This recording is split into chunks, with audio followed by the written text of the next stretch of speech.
there were scales, with all the people of Fontaine on one side and my pain on the other.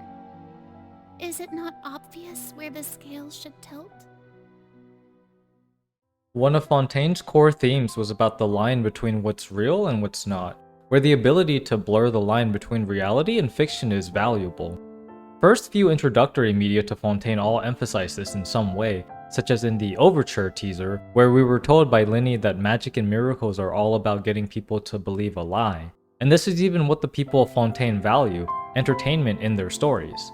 They always want to see what the next big twist is, which even applies to the nation's ideal of justice. Unsurprisingly, trials are the main ways to resolve conflicts in Fontaine, and while it's important to get a correct verdict, it's also equally, if not more important, to get an entertaining trial.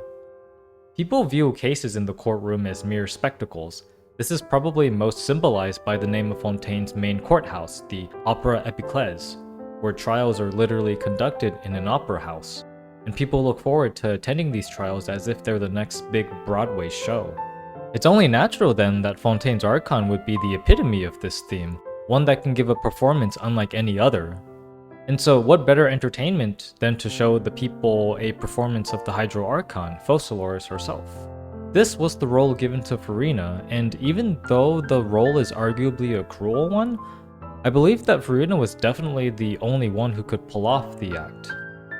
Nahida told us that Furina just likes to be present at every trial, but from Fontaine's first trailer, which gave us a preview of the region and story, Furina is seen to be bored at most trials, yet keeps going to them, hoping for some real plot twist.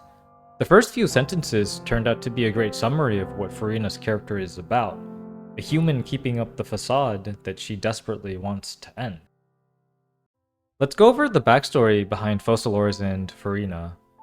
Egeria, the first Hydro Archon, created the Oceanids, who wanted to become humans after witnessing human life. Egeria inserted power from the primordial sea into the Oceanids, allowing them to live as humans.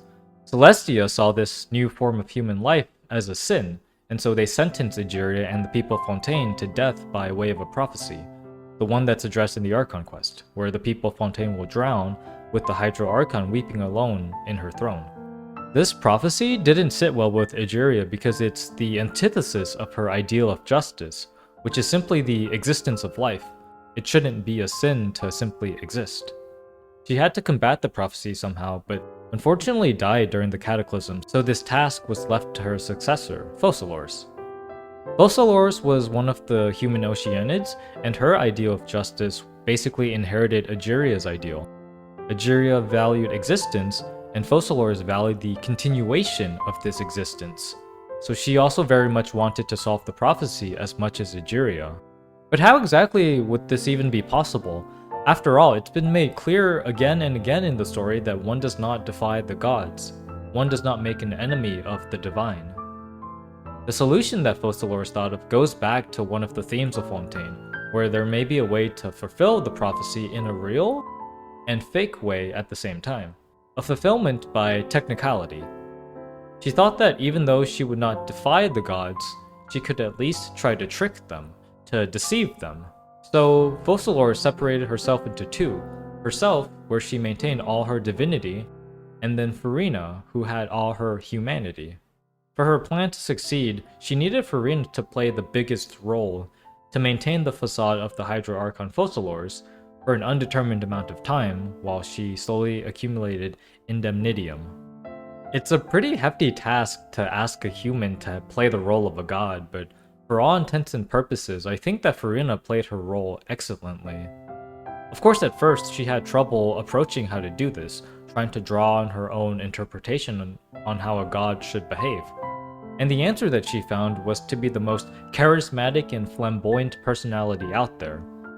So for a nation that values entertainment, the people were immediately captivated by Furina's performance and quickly accepted her as their new Archon.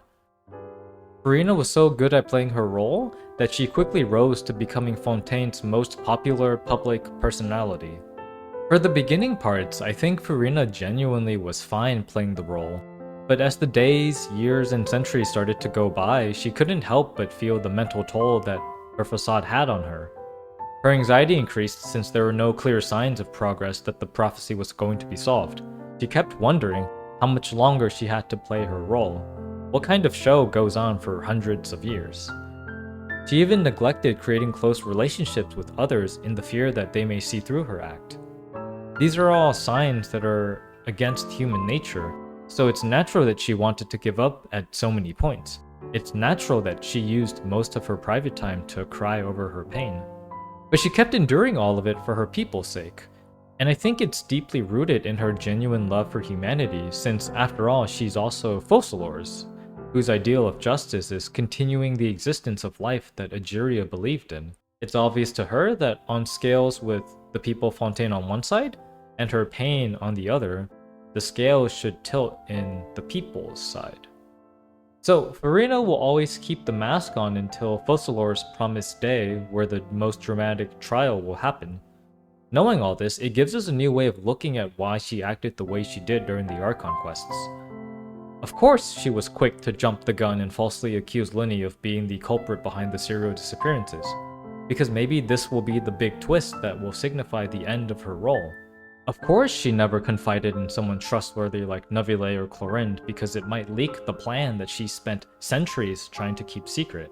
Of course she panicked every time there were news of rising sea level waters because it undermined all the work she's put in.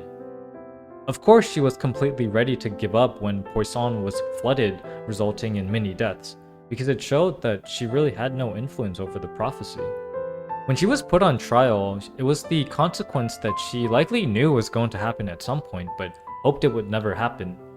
This was likely why Furina agreed to touch the primordial seawater, because her dissolving would have ended it all. She would have finally been free. The people gave sufficient evidence that Furina was not the Hydra Archon, and it became clear that nothing she said could argue otherwise, and people saw through the disguise she had kept up for 500 years. The disguise that she was told explicitly to never get discovered.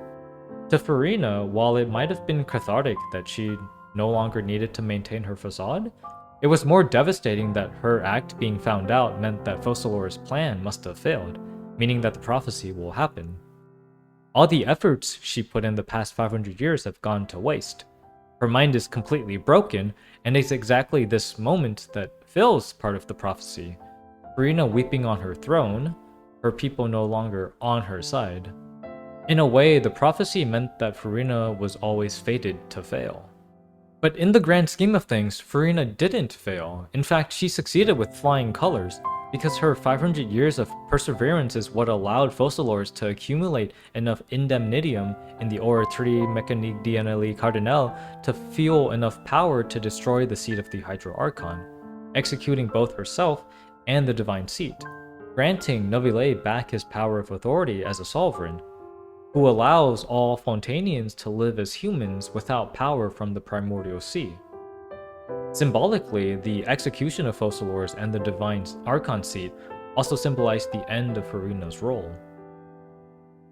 The sea levels have all risen due to the Narwhal, but that's no longer the worst outcome because Fontainians will no longer dissolve in primordial seawater thanks to Novile. This is the technicality of Focalors' endgame plan. Fontaine can be submerged, but because no one can dissolve anymore, they can survive and live, fixing the nation. She's fooled the heavenly principles. A big reason I wanted to make this video was not just because I like Furina as a character, but also because the Archon quest ended without much resolution from Furina's character. We last see her looking up at the bright sky after Fontaine is saved, but didn't see how her life changed in the aftermath. That is until we go through her story quest, which I thought did a fine job of showing us how she's going to move forward in life, now that she's free to chase happiness as a human. Not as Focalors, but as Furina. The main flaw I saw in Furina's character is that she was too adamant on keeping her role a secret, which meant that she felt she couldn't share her burdens with anyone else, even when she desperately wanted to. I think it was fine that she started out keeping things a secret, but as the years went by with no notable progress and her mental clearly dissolving, she absolutely should have confided in others to ask for help. I think Novile would have been a great person to seek help from, not only because he's been a great symbol of justice in Fontaine, but also just due to how much he's helped Melusines integrate into human society, where hundreds of years ago, Melusines were completely shunned by people, to now, where people live in harmony with Melusines and immediately come to their defense whenever needed. Another person to confide in would have been Clorind. Looking at some of Furina's current lore, Clorind was pretty much one of her first friends, because when Furina was feeling down after moving out of the Palais Mermonia, Clorind was the first person to visit Furina, and invited her to a social gathering of friends, and, well, what do you know? Furina had a fantastic time just being herself. I can understand she was fearful that if she confided in someone else, the plan would have failed. But look at what happened with her not telling anyone. People in Poisson had died. Had she confided in people who openly expressed that they wanted to stop the prophecy, like Navile and maybe even Arlecchino, they could have stopped the situation in Poisson. In retrospect, she even recognizes that she felt like she had no choice because the role was etched upon her. But in the end, people always have a choice. She kept the truth hidden not because she wanted to, but because she felt forced to, which goes against the idea of being free to make her own decisions. Her human instincts were begging her to confide. So I'm glad that in Furina's story quest, she resolves to continue performing on the stage as a way to learn more about people. This is great because she's missed out on 500 years of opportunities to form connections with people. And it's not just to learn about people, but she's also doing it for herself, because genuinely speaking, she does have a passion for performing, which Navile also recognized. During the Little Oceanid musical, she reluctantly helped take on the lead role because the other actress was sick, but she was a natural at it, and gave a spectacular performance that she also felt happy doing. So it's a beautiful moment that on her first performance back, after some support from Navile, she receives a vision from him, which is wonderful symbolism for her being able to finally take her fate into her own hands, not as the god Voicelines, but as the human Furina. When we found out the truth about Furina, I mentioned that I felt it was cruel for Voicelines to have Furina play a role without a designated ending. Even Voicelines herself recognizes the need to apologize to Furina, because at the end of the day, it was asking a little girl to bear the entire burden of a god on her shoulders. While the end result was a good one for Fontaine, I wonder how just it was for Voicelines to put this burden on Furina for so long. In the end, Voicelines put her trust in humanity, and Furina delivered on all aspects. I wanted to end by showing the other Archon's voice lines about Furina, which I found were very touching. Venti compliments her performance skills and says that she's capable of saving not just Fontaine, but the entirety of Teyvat too. Zhongli recognizes that Furina kept her self-written contract up till the very end and always held herself to it. Furina was worthy as Fontaine's final Hydro Archon. A comments that even though Furina is just a human, the willpower she showed for 500 years is very much on the level of a god. Nahida reminds us that having the ability to change fate is more valuable than knowing fate, and that Furina has it in her to change the fate of the entire world. And finally, Furina reflects on her own vision. She became lonely because she always needed to put on the facade of a god, so she resented acting. But now that she can finally act as herself, she's able to get the natural passion and love that she has for acting and performing. And her vision is a great symbol of this. Furina played a crucial role in saving Fontaine, her people, and even herself. Now, with Furina no longer needing to put up the facade of Focalors, both metaphorically and literally, I think that the scales have started to tilt in Furina's favor. Thank you for watching the video, and till next time, take care.